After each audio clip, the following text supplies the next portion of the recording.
Sorry tadi kepotong bang, gue bakalan terusin nih. Gue beli 3 merchandise loh niatnya. Tapi karena kehabisan, sorry, gue pernah komen juga ke lo, gila gue kayak lagi ke Sogo Jongkok. Kalau lo tahu di Tanah Abang dulu berebutan mangkok kayak mama. Karena gue suka nganterin mak gue dulu beli mangkok atau apalah di Sogo Jongkok. Kayak gitu berebutannya merchandise-nya lo, sampai gue cuma kebagian snapback doang. Karena gue berharap tadi dapat 3 item supaya dapat personal video dari lo, terus tanda tangan di itemnya, dan itu bakalan jadi sesuatu banget buat gue sebelum gue nyampe ke Istora. Karena yang menarik di sini karena ini challenge-nya. Siapa yang pernah nonton lo secara live, seharusnya gue nggak bisa ikutan ini, tapi gue mau ikutan ini untuk menceritakan bahwa lo telah merubah seseorang, bahkan mindset seseorang tentang stand up comedy, tentang cara berkarya dan lain hal. Itu yang mau gue utarain. Kalau gue bisa terpilih ya alhamdulillah, tapi lo bikinin platform, lo bikinin panggung buat gue untuk gue bisa ngomong kayak gini. Jadi itu gue appreciate banget, dan ini kesempatan yang berharga banget buat gue. Pada akhirnya gue cuma dapat snapback bang, dan itu pun belum dapat. Belum nyampe. Gue nggak sabar banget tunggu itu nyampe, dan gue pengen bikin konten tentang itu. Ya, gue terusin lagi nih tentang true story-nya gue terhadap lo. Memotivasi ya, gue bikin catatan karena ini penting banget rundownnya supaya lo dapat apa yang ingin gue sampaikan. Memotivasi bikin gue tambah on fire untuk belajar, untuk berkarya. Gue belum berharap apa-apa secara materi karena masih terlalu dini banget, dan sesuatu yang instan pun gak asik. Dari semua video lo yang pernah gue tonton di YouTube, sorry bang, gue belum beli apapun yang berbentuk digital. Gue belum beli apapun yang ada di Komika Club, dengan semua keterbatasan yang kita lagi hadapi di COVID-19 ini dan berbagai lain hal ya. Tapi lu jangan nilai dari situnya, tapi lihat sisi positif yang lain. Semua video yang memotivasi gue, bahkan kalau lo lihat di ruangan ini nih, ada banyak banget coretan tulisan yang gue tempel di setiap tembok yang menurut gue ring my bell gitu ya. Terus gue tempel supaya ingat di stick note, dan itu belum pernah kelewat hal-hal baru yang ingin gue dengar dari lo. Walaupun nggak semuanya udah gue tonton, belum, tapi amat sangat mengedukasi, amat sangat menghibur. Gue dapat hal yang baru banget, cara menikmati stand up comedy khususnya, karena ini sesuatu yang buta banget buat gue. Bayangin kalau lo mulai di 10 tahun yang lalu, terus gue tiba-tiba baru kenal lo 1 bulan yang lalu, dan gue langsung tertarik. Lo jangan tersinggung, karena bukan itu poinnya. Banyak hal yang gue lalui dalam hidup membuat gue nggak bisa fokus ke arah situ, tapi entah bagaimana somehow tiba-tiba lo hadir di hidup gue dalam versi digital ya. Gue pertama kali belajar nulis premis di videonya Ridwan Remin. Ada waktu itu judulnya cara bikin setup punchline, ya kan? Wah, gue dengerin tuh. Akhirnya sampai dapat, oh begitu cara nulis setup. Udah, gue mulai dari situ nih bang.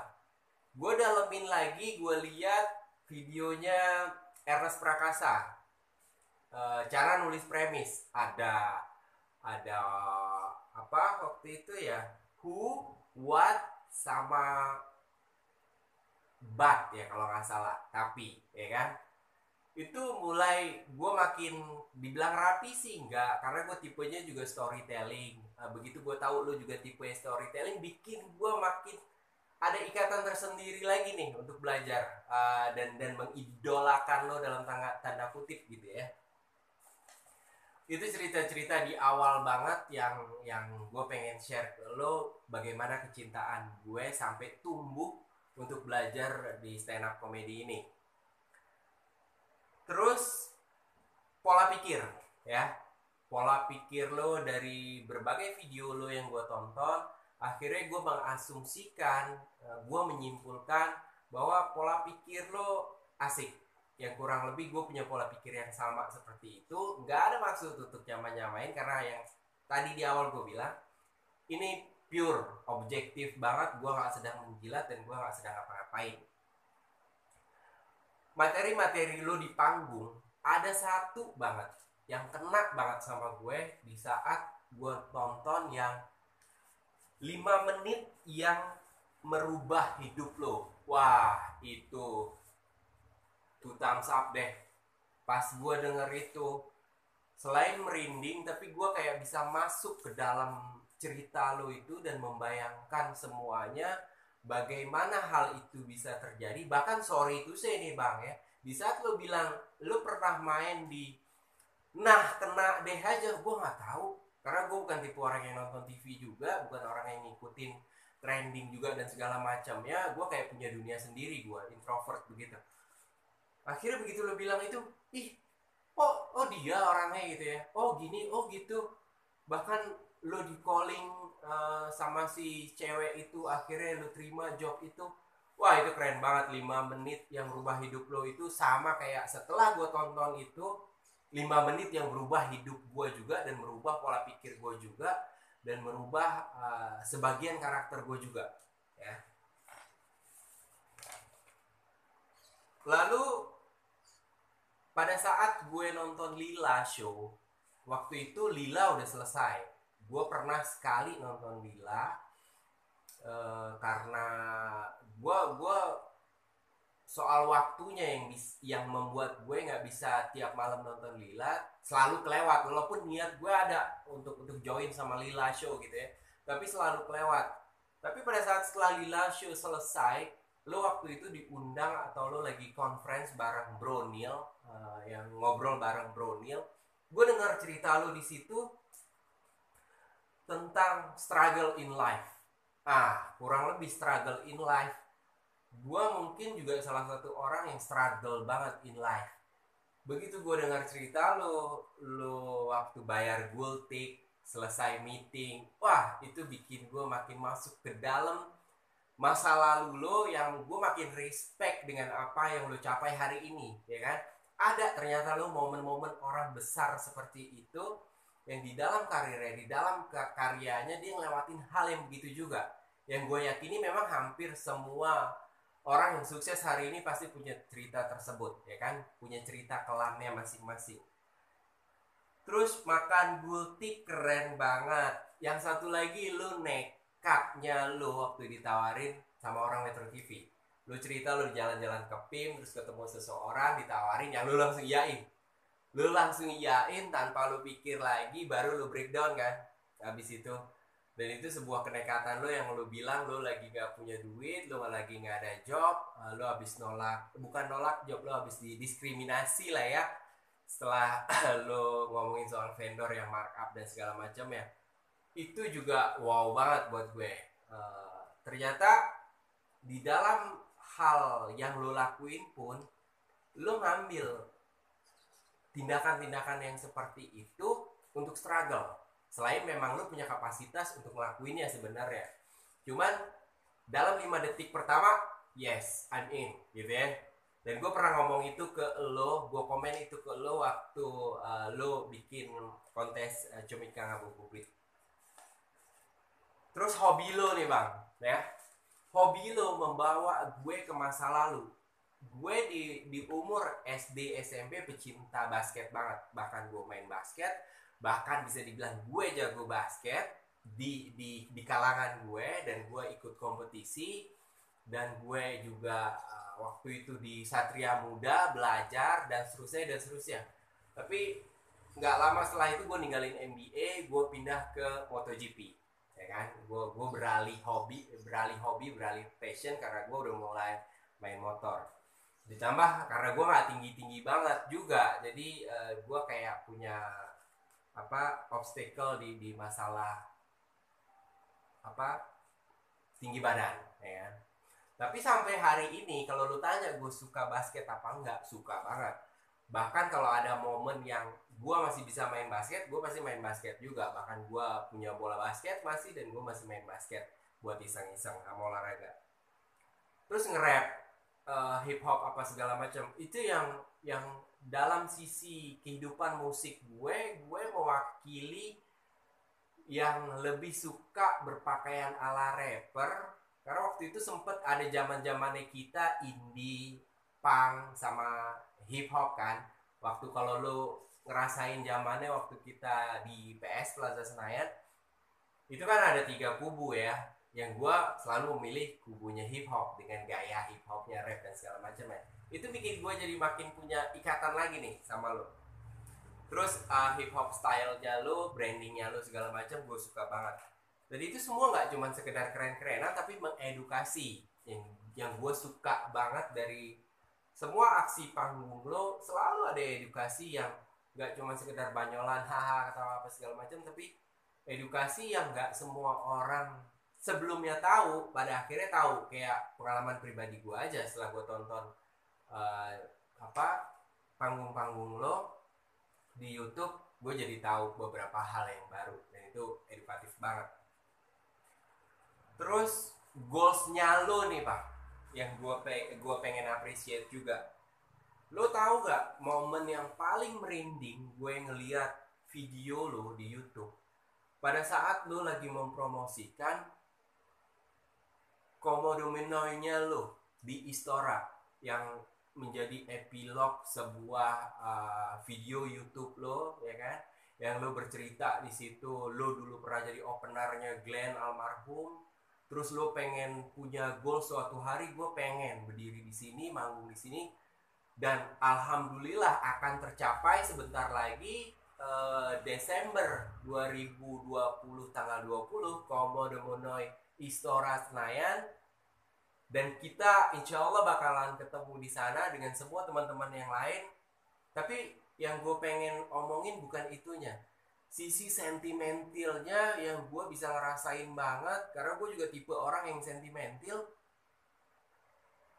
Itu gue merinding ngeliat epilog lo yang itu, yang lo bercerita tentang Glenn apa segala macam. Terus dengan backsoundnya, dengan lo berdiri di tengah Istora yang masih kosong, bangku-bangkunya. Terus gue lagi ngebayangin itu akan penuh dengan orang, dan lo berdiri di tengah di panggung kecil dikelilingi oleh ribuan orang, dan itu bikin gue wah goosebump deh ibaratnya. Tapi itu sisi sentimentalnya banget yang gue dapet dan gue bisa rasain banget kalau gue jadi lo, gitu ya.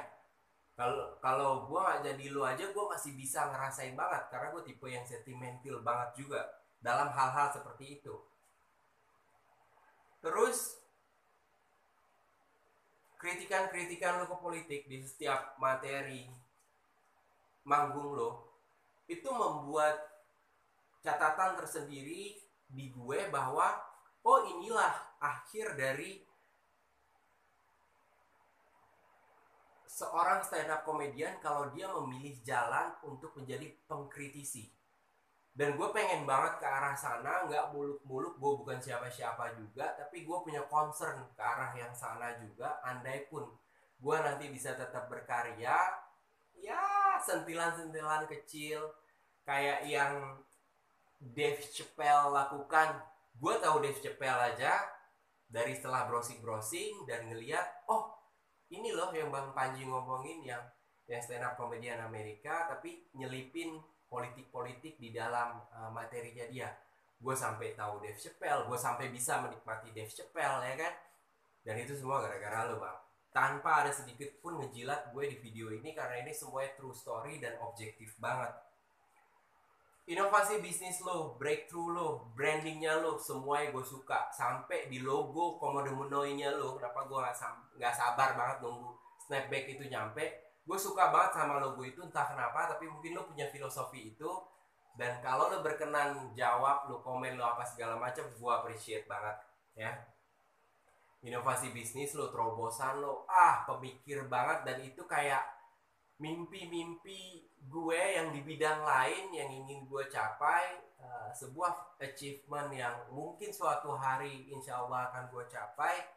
tapi lo membuat gue jadi tambah semangat bahwa semua itu bisa terjadi, ya kan? Dan lo udah membuktikannya itu tercapai kok. Di saat semua orang mungkin nggak yakin dengan apa ide-ide gila lo, ya kan? Seperti yang lo cerita soal comika.id. Lalu closingan nih bang, supaya nggak lama-lama banget ya. Gue pengen promosiin ke semua orang yang nonton video ini. Pandji Pragiwaksono patut banget, layak banget ditonton secara live di tour, world tour loh, yang dia bilang satu-satunya orang Indonesia yang world tour, bukan band, bukan ini, bukan itu, tapi stand up comedian. Dan itu seharusnya bikin kita bangga banget sebagai orang Indonesia, walaupun less appreciate ya bang ya, kayak seperti yang lo bilang. Di World Tour Komodo Mono Istora Senayan Desember 2020, insya Allah nggak ada halangan, corona beres, apa segala macam beres. Epilognya gue tak kenal maka tak sayang. Gue sebelumnya nggak kenal lo, makanya gue nggak sayang atau nggak mendalami lo pak. Tapi setelah gue kenal 30 hari yang lalu, bayangin 30 hari yang lalu, cuma 1 bulan yang lalu gue mengenal seorang Pandji Pragiwaksono dan mengubah banyak mindset gue, mengubah banyak attitude gue, dan menginspirasi gue untuk berkarya dan menyemangati gue dalam kehidupan sehari-hari, menambah ilmu pengetahuan gue, edukasi gue, dan segala macam. So, sampai ketemu di Istora Senayan, Bang Pandji, lo doain gue berhasil nyampe sana. Agam signing out. Assalamualaikum warahmatullahi wabarakatuh. Ciao.